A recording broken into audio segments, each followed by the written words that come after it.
नमस्कार, जय हिंद दोस्तों। कैसे हैं आप सभी? और हम उम्मीद करते हैं आप सभी बहुत ही बेहतरीन और दमदार होंगे और उम्मीद है कि आप बहुत अच्छी तैयारी कर रहे होंगे। अग्निपथ स्कीम जब से आई है तब से प्यारे बच्चों इंडियन नेवी के वैकेंसी को लेकर के और प्लस इसके रिजल्ट को लेकर के लगातार इंडियन नेवी चर्चाओं में रहती है, क्योंकि इंडियन नेवी में एसएसआर और एमआर की जो भर्ती है उसकी प्रक्रिया बदल गई, लेकिन उसी के साथ साथ बहुत बड़ी हमारी समस्याएं इसने पैदा कर दी हैं। अभी इसमें हम आपको बताने वाले हैं कि इंडियन नेवी में नई वैकेंसी कब आएंगी और उसी के साथ साथ कि इंडियन नेवी में आपको किस तरीके से अपना सिलेक्शन सुनिश्चित करना है। प्यारे बच्चों, आगे बढ़ने से पहले चैनल को सब्सक्राइब कर लेना, क्योंकि किसी भी प्रकार की लेटेस्ट इंफॉर्मेशन होती है वो हम आप तक जरूर प्रोवाइड कराते हैं। प्यारे बच्चों, आइए जान लेते हैं इंडियन नेवी में सिलेक्शन की किस तरीके से आपका इंडियन नेवी में सिलेक्शन होता है। जैसा कि आपको मैं पहले भी बता चुका हूं, दोबारा से फिर दोहरा रहा हूं, इंडियन नेवी में तमाम वो बच्चे जो चैनल पर पहली बार आए हैं, चैनल को सब्सक्राइब कर लेना। किसी भी प्रकार की लेटेस्ट इंफॉर्मेशन इंडियन नेवी और एयरफोर्स से संबंधित केवल और केवल आपका एक ही चैनल है, वो है एचडीए डिफेंस एकेडमी।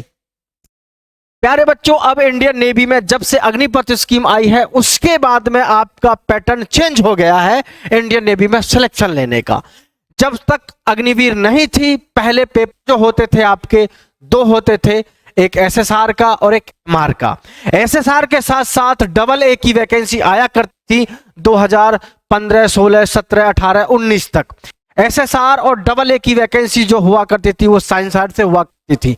आइए सारी बातों को मैं आपको बताता हूं। लेकिन अब जो भर्ती होती है आपकी, अब दो चरणों में होती है।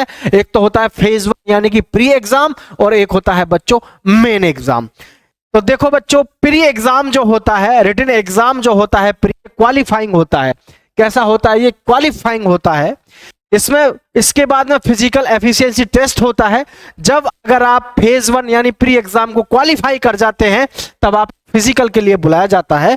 फिजिकल होने के साथ ही आपका डॉक्यूमेंट वेरिफिकेशन होता है और वहीं पर आपका फेज 2 यानी कि रिटन एग्जाम होता है, यानी कि रिटन एग्जाम 2 होता है इसी के साथ साथ आपका। और रिटन एग्जाम होने के बाद तब आपका हो जाता है बच्चों क्या? मेडिकल हो जाता है। तब आपका मेडिकल हो जाता है। तो समझ लेते हैं कि क्या क्या सिलेबस रहता है, कब ये वैकेंसी आती है। आइए बच्चों, हम आपको बताते हैं। इंडियन नेवी के विषय में आपको पूरी जानकारी होनी चाहिए अगर आप तैयारी कर रहे हैं तो।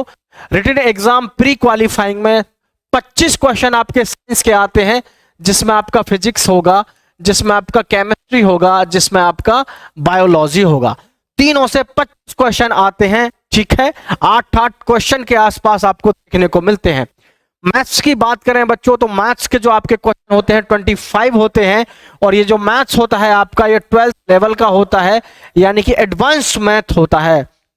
आगे इंग्लिश में आपके 25 क्वेश्चन आपके इंग्लिश के होते हैं। बच्चों 25 क्वेश्चन इंग्लिश के होते हैं। जीके और जीएस और रीजनिंग, इसके 25 क्वेश्चन होते हैं। इसमें कई एक दो बार क्वेश्चन आपको लाभ हानि प्रतिशत ब्याज वगैरह के भी देखने को मिल जाते हैं। इस वजह से हमको इसमें भी मोस्ट इंपोर्टेंट टॉपिक को पढ़ जाना चाहिए। कौन कौन से टॉपिक होते हैं, सारी बातों को हम आपको डिटेल में भी समझाएंगे। टोटल जो क्वेश्चन होते हैं बच्चों 100 क्वेश्चन होते हैं और आपको 1 घंटा दिया जाता है।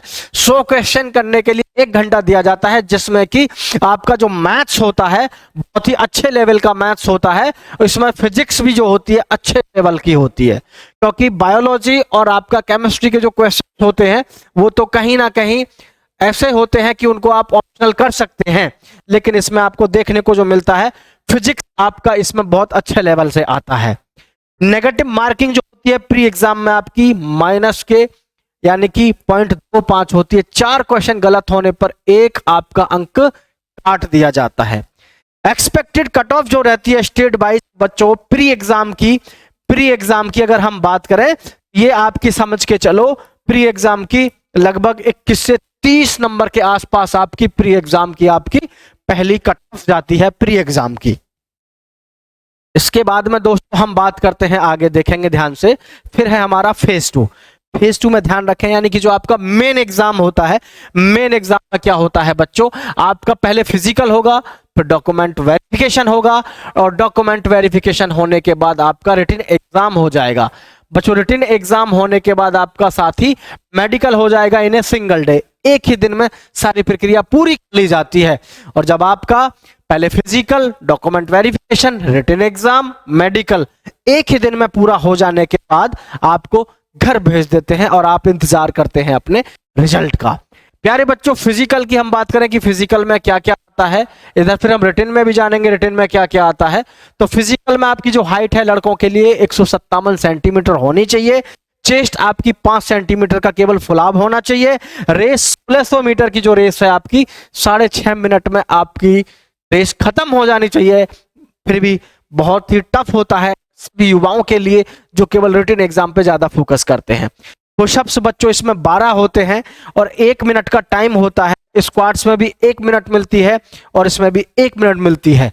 कई बार इसमें स्क्वाट्स में और पुशअप में बच्चे आउट हो जाते हैं क्योंकि ये होल्ड करा देते हैं बच्चों को वहीं पर।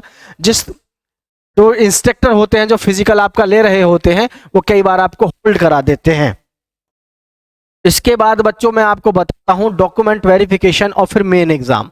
आइए ये देख लेते हैं। डॉक्यूमेंट वेरिफिकेशन, डॉक्यूमेंट वेरिफिकेशन आपका फिर होगा आपका main exam. Main exam same as pre exam, यानी कि सेम टू सेम वही सिलेबस आपको देखने को मिलता है जो आपने प्री एग्जाम में देखा था।